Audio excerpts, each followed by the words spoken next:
रामकृष्ण हरी.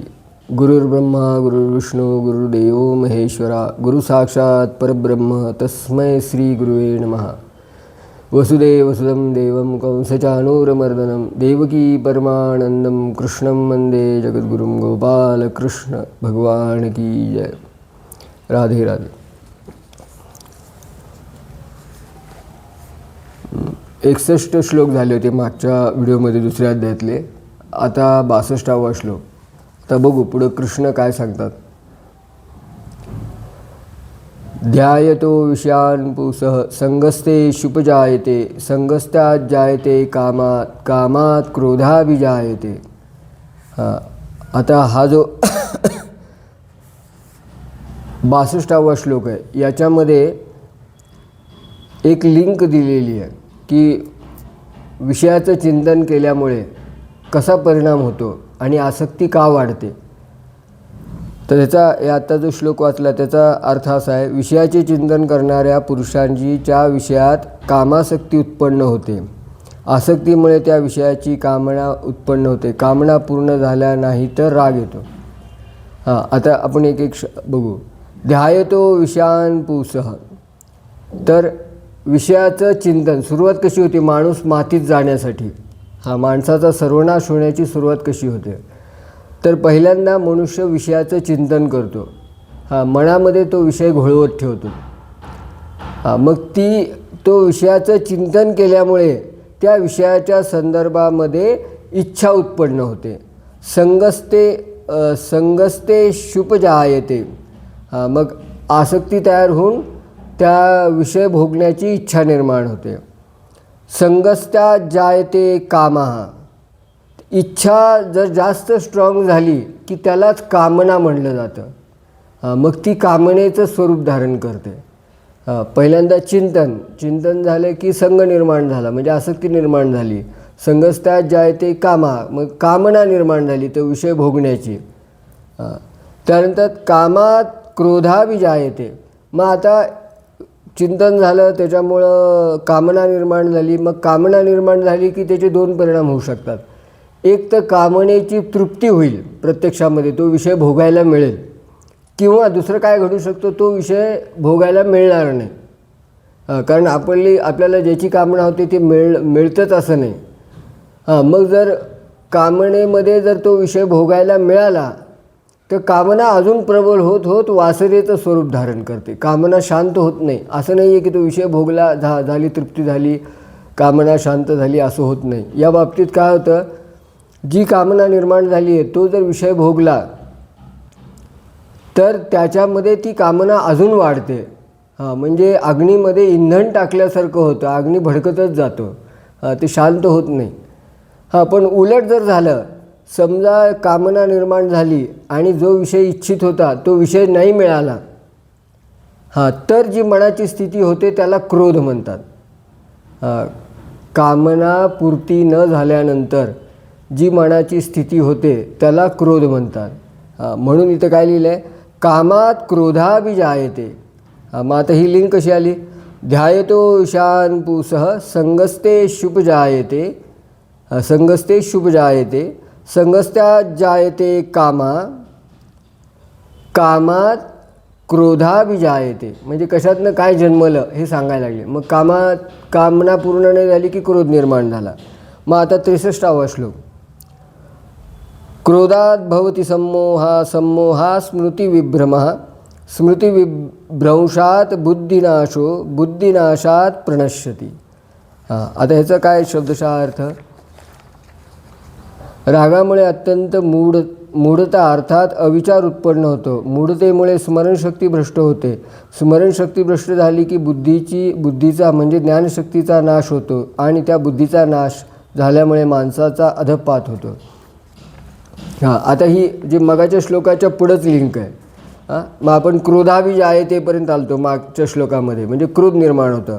आता क्रोध निर्माण झालं पुढं काय होतं, स्टेप बाय स्टेप आहे घसरण्याची. क्रोधात भवति सम्मोहा.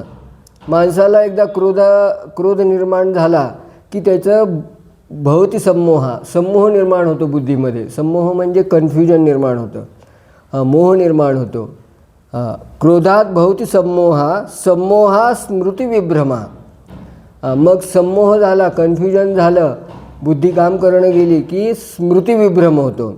स्मृतिविभ्रम म्हणजे काय, तर आपल्या बुद्धीमध्ये, मनामध्ये, अंतःकरणामध्ये स्मृती एक आहे.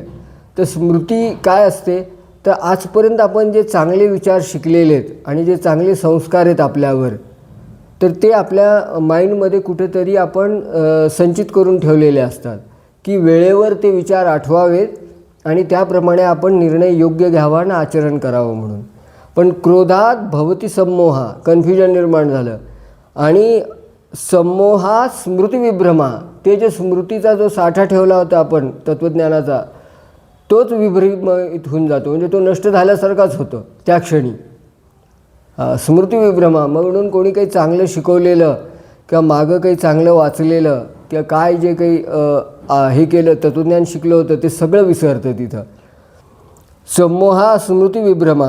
आणि मग काय होतं, स्मृतिविभ्रमात बुद्धिनाशो. आणि स्मृतिविभ्रम झाल्यामुळं बुद्धी एक्झॅक्ट निर्णय घेऊ शकत नाही. मग त्या माणसाचं डोकं चालत नाही. आणि मग बुद्धिनाशात प्रणश्यती. प्रणश्यती म्हणजे वाया जाणे. प्रणश्यती म्हणजे दुर्गती होणे, अधोगती होणे. तर अशा बुद्धिनाश झाला की प्रणश्यती. मग आता ही लिंक कशी आहे बघा 2 श्लोकामध्ये. पहिल्यांदा विषयाचं चिंतन. विषयाचं चिंतन झाले की विषय भोगाची कामना उत्पन्न होणे. कामना उत्पन्न झाली की कामना पूर्ण नाही झाली म्हणून क्रोध उत्पन्न होणे. क्रोध निर्माण झाला की सम्मोह, कन्फ्युजन निर्माण होणे. कन्फ्युजन निर्माण झालं की स्मृतिभ्रंश होणे, काय जे मागं शिकलेले ऐकलेले त्याचा सगळ्याचा नाश होणे. आणि स्मृतिनाश झाला की बुद्धिनाश होणे, आणि बुद्धिनाश झाला की प्रणश्यती. म्हणजे सुरुवात होते चिंतनापासून. चिंतनामुळे या पुढची सगळी लिंक लागते आणि मनुष्य प्रणश्यतीपर्यंत पोहोचतो. मग चिंतन हे महत्त्वाचं आहे. सुरुवात कुठं झाली माणूस वाया जायला, तर चिंतनापासून. आधी चिंतन घडतं वाईट आणि मग वाईट कर्म घडतात. मग पहिल्यांदा चिंतनच सुधारलं पाहिजे. मग विषयाचं चिंतन करायच्याऐवजी भगवंताचं चिंतन करायचं. आता या ठिकाणी आपल्याला समजेल की नामस्मरणामागचं रॅशनल काय आहे, की नामस्मरण मागचं तत्त्वज्ञान काय, कशासाठी नामस्मरण करायला सांगतात आणि का बरं नामस्मरण करावं ते इथं कळतं. की नामस्मरण हा चिंतनाचा भाग आहे. जर नामजप मनाला सवय लावली तर विषय चिंतन थांबेल, आणि विषय चिंतन थांबलं तर ही पुढची सगळी शृंखला थांबेल. आणि माणसाचं मन जर भगवंताचं चिंतन करत राहिलं तर ही शृंखला जी आहे ना ती उलट दिशेनं वाहील, भगवंताच्या बाजूनं वाहील. मग तिथं बुद्धिनाश, प्रणश्यती हे गोष्टी नाही होणार. मग आपण भगवंताचं चिंतन केलं तर भगवंताबद्दलचं प्रेम वाढत जाईल. जसं जसं प्रेम वाढत जाईल तसं तसं भगवंताची जवळीक वाढत जाईल, आणि जशी जशी जवळीक वाढत जाईल तसं तसं अंतःकरण शुद्ध होत जाईल आणि आपली बुद्धी जी आहे ती स्थिर होत जाईल. म्हणून आपण ठरवावं की आपल्याला काय व्हायचं आहे त्याचं चिंतन करावं. आपण ज्या गोष्टीचं चिंतन करू ती स्थिती प्राप्त होईल, हे लक्षात ठेवा. सगळं चिंतनावर आहे. आपण ज्या गोष्टीचा विचार सतत करू ती स्थिती आपल्याला प्राप्त होईल, ते स्वरूप प्राप्त होईल. मग जे उद्या व्हायचं आहे तसाच विचार करा. उद्या आपल्याला पुढं जाऊन जे बनायचं आहे तसाच विचार करा. यथा मती तथा गती. म्हणून चिंतन चांगलं पाहिजे. हे आजकाल एक आले ना पॉझिटिव्ह थिंकिंग, पॉझिटिव्ह थिंकिंग. तर पॉझिटिव्ह थिंकिंग ह्याचा अर्थ काय माहिती का, की माझ्याबरोबर आयुष्यात सगळं चांगलंच घडणार आहे, हे पण पॉझिटिव्हच आहे, पण एवढ्यापुरतं मर्यादित नाही आहे. तर पॉझिटिव्ह थिंकिंग म्हणजे असा सकारात्मक विचार की ज्याच्याने भगवंत भेटेल, आपण कल्याणाच्या दिशेने जाऊ, तर असा विचार. त्यामुळे चांगल्या चिंतनाची सुरुवात ही रामकृष्ण हरी या नामाने होते. मग जसं जसं तुम्ही नामस्मरण करत जाताल तसं तसं आपली प्रगती होत राहते आणि आपण स्थितप्रज्ञ अवस्थेकडे जायला लागू. आता 64वा श्लोक. रागद्वेषवियुक्तेस्तु विषयान्द्रियैश्चरन् आत्मवैश्वर्विदेयात्मा प्रसादामधिगच्छति.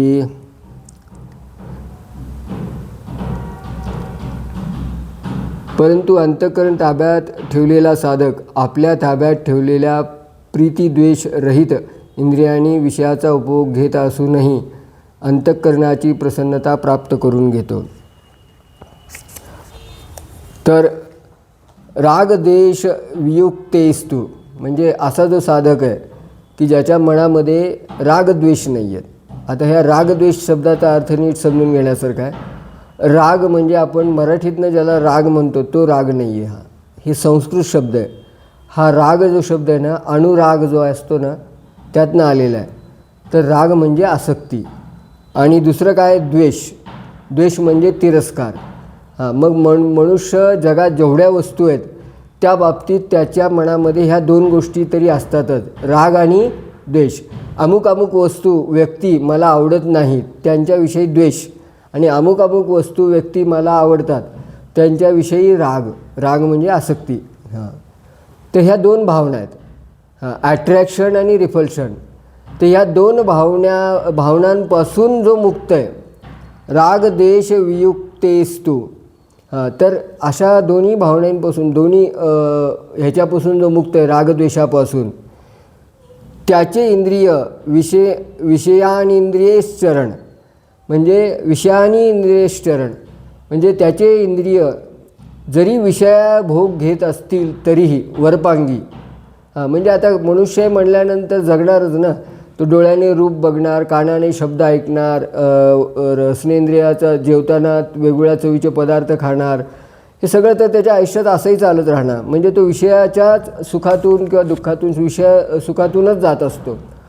मग म्हणून जरी त्याचे इंद्रिय विषय सुखात घेत असताना जरी दिसले तरी आत्मवैश्यर्विधेय आत्मा, तरी तो कसा आहे, आत्मवैश्य म्हणजे त्याचं अंतःकरण त्याच्या ताब्यात आहे. जरी त्याचे इंद्रिय विषयाचा उपभोग घेत असले तरी मन त्यामध्ये त्याचं इन्व्हॉल्व होत नाही. त्याचं अंतःकरण त्याच्या ताब्यात आहे. विधेय आत्मा, त्या अशा प्रकारचा जो अंतःकरण ताब्यात असलेला आहे तो प्रसादाम आदि गच्छती. तर अशा पद्धतीनं मनावर नियंत्रण ठेवल्यामुळे त्याला प्रसादाची प्राप्ती होते. ही प्रसाद हा जो शब्द आला आहे ना, प्रसाद म्हणजे प्रसाद नाही आपण जो खातो तो, तसाही म्हणायला काही हरकत नाही. पण इथं जो शब्द आला आहे प्रसाद, प्रसाद म्हणजे अंतःकरणाची प्रसन्नता. इथं प्रसाद हा शब्द जो आला आहे तो त्याचा अर्थ आहे अंतःकरणाची प्रसन्नता. त्याला ती अंतःकरणाची प्रसन्नता प्राप्त होते. आणि त्याला प्रसाद हा शब्द का वापरला आहे माहिती का, हे भगवत कृपेनं प्राप्त होतं. ही प्रसन्नता अशीच बाजारात मिळत नाही विकत. आणि ही प्रसन्नता कशी आहे, अखंडित प्रसन्नता अतिजेत चित्ता तेथ रिग्णे नाही समस्ता संसार दुःखा. ते पुढच्या श्लोकात येणार आहे. ते अशी आहे अखंडित प्रसन्नता आहे. आणि हे अल्टिमेट एम आहे. आतापर्यंत आपण ऐकलं मनावर नियंत्रण करा, विषय सुखापासून मन काढा, भगवंताचं स्मरण करा. ह्या सगळ्या भानगडी का करा असा एखाद्यानं जर प्रश्न विचारला की एवढं चांगलं वागून करायचं आहे काय, एवढं मनावर नियंत्रण ठेवून करायचं आहे काय. तर ह्या मनाला जर नियंत्रित केलं, या पद्धतीनं आचरण ठेवलं, बुद्धी स्थिर केली तर प्रसादामादि गच्छती, हे फळ मिळेल की मनामध्ये ती प्रसन्नता निर्माण होईल. आणि हे आपलं अल्टिमेट एम आहे आयुष्याचं. मग आपले कर्म चांगले असतील, आपण निष्काम कर्म करू, समदुःख समयकर्त्वा सुखदुःख समयकर्त्वा असे असू, आपण योगस्थ कुरुकर्माणी असू, किंवा आपण या पद्धतीनं स्थितप्रज्ञाच्या लक्षणाप्रमाणे असू तर प्रसादामादि गच्छती. मत्परः असू, आपण परमदृष्ट्वा असू तर प्रसादाम आदि गच्छती. मग हे जर सगळं मागचं केलं तर तो प्रसाद मिळेल. आणि तो प्रसाद म्हणजे काय, तर मनाची अखंडित, अंतःकरणाची अखंडित प्रसन्नता. तर हे अल्टिमेट एम आहे. हे मिळालं पाहिजे. हे भगवत कृपेनं मिळतं. तर भाऊसाहेबांचं एक काव्य आहे माझ्या गुरुमाऊलीचं, की ते काय म्हणतात त्या काव्यामध्ये, की आत्तापर्यंत आपण मनाला सगळीकडे भटकवतच ठेवलं, या विषयात त्या विषयात त्या विषयात, इथं इंटरेस्ट तिथं इंटरेस्ट तिथं इंटरेस्ट, मनाला स्थिर होऊ दिलं नाही.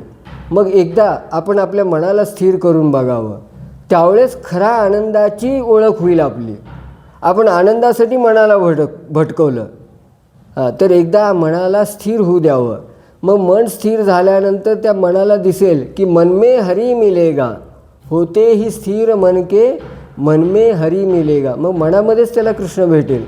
आणि कृष्ण भेटल्यानंतर त्याला खरा आनंद काय आहे ते कळेल.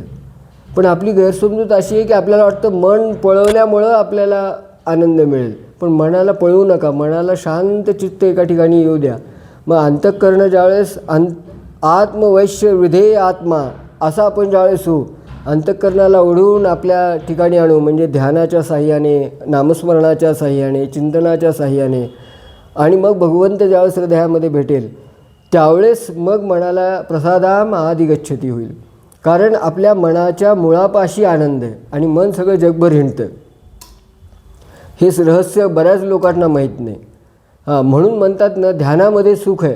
तर ते ध्यानात सुख कसं आहे, तर मेडिटेशन केल्यानंतर आपण त्या मनाला त्याच्या मूळ जागी आणून शांत करू आणि तिथं आल्यावर मन स्थिर होईल. बाहेर आता एका विषयावर समजा मन गेलं, तिथं त्याला थोडं कदाचित आनंद मिळाल्यासारखं वाटेलही, पण ते जास्त वेळ तिथं स्थिर राहणार नाही, पुन्हा भटकायला लागतं. म्हणजे तिकडं अशांतीच आहे सगळी, शांती इथंच आहे. मग प्रसादाम आदिगच्छती. मग इथं आपण 64व्या श्लोकाला थांबू आणि कृष्णार्पण वस्तू.